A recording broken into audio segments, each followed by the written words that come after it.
And we're going. How you doing? Brian, TINYCRYPTOBLOG. So, next thought on my mind, the end of stablecoins. And when I say the end of stablecoins, I'm not talking about the death of stablecoins. I'm talking about where it's going to end up, where it's going. Because I was thinking about it, and if someone were to ask me, what do I think about stablecoins? Do I think it'll be essentially utilized in a wide scale, adopted, legislated, regulated, all that? Yes, I honestly do. It doesn't matter from a governmental or central banking standpoint if I'd say from a governmental standpoint, if it's an in-house coin like a central bank digital currency, a CBDC, or it's a stable coin managed by a third party to them, or in this case, a private entity like Tether or Circle. Uh, if you're the person operating those platforms, the more widely circulated your coin is, the larger the circulation, the bigger the dollars, because a lot of those dollars are used to buy US treasuries that have a yield. You're being given a dollar, you're receiving a dollar, you're creating a dollar in a digital token, but then you're turning around and putting that money into a yield bearing asset. So more equals more. And also you don't want your business shut down. You don't want your entity, your source of income shut down. So yes, like Circle, like Tether, you comply with rules of government. And if there's a way that you can steer the direction of things and exert a little bit of influence, you do that too. But from like a regulatory or a governmental standpoint, it doesn't matter if it's a third party that's issuing this, because you can use the power of law and regulation to basically say, yes, we'll let you exist and not go to prison. Just follow these rules, in which case you have a relationship.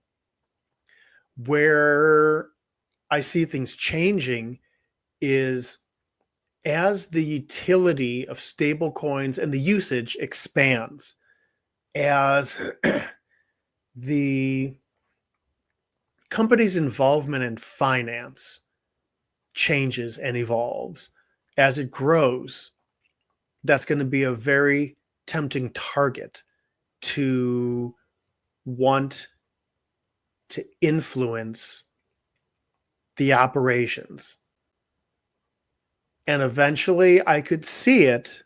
Now, I don't know where the world at large will go as far as putting up with the revolving door, with people being in private business, going into governmental and regulatory bodies and essentially creating the rules for the companies they just came from and the industries they just came from, and people in government who make these rules working for these companies and in those industries that they made the rules for. I could see stablecoin companies falling into the exact same thing, where you get a revolving door, and then when the original founders are gone, one, two heads of leadership, and they've been co-opted, maybe sooner, who knows? But that is where I could see things with stablecoins going. And that's something to keep in mind too, with any centralized token or platform that's managed by a centralized entity of sorts, is you get that industry capture, you get the revolving door where they're like any other company. PCs, they used to be on the outside looking in. Now they're a part of the game. Software, same thing. Drug companies, same thing. Agriculture, same thing. Automobiles, same thing. Aircraft manufacturing, same thing. I mean, it's the whole deal. People, excuse me, people curry favor with the rule makers so that the rules can be bent in their favor, or in the favor of the organizations that they're responsible for. And then it goes the other way, where those people end thought. So yeah, That's absolutely something to keep in mind and keep an eye on with stablecoins, because the more embedded it gets into our financial system and with regulation and laws and tracking and reporting, the more that interests that today are focused more on themselves than on you and me, on what's generally good for the common good, and instead goes for the narrow good for themselves. That's what you need to keep out for, because if you're using stable coins, you need to think about, how are they being surveilled? How can I be censored? How can this, what are the third party risks? What are the existential risks? What are the business risks? What are the financial risks to using these instruments? So it's something to always keep an eye on. With the, I guess, pro crypto approach that the current administration, the Trump administration, at least is speaking and sort of posturing on.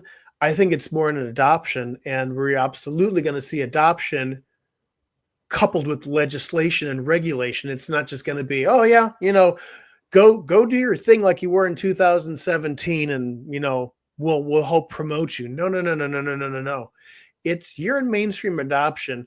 You're getting into my car. I'm deciding where we're driving. You can voice your input and maybe influence where I go, but you're not driving the car.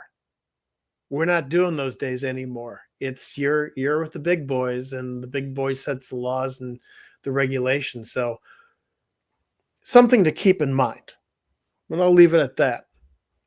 You can follow along at TinyCryptoBlog at all the social medias, websites, listen to show notes. And with that, be well, everyone.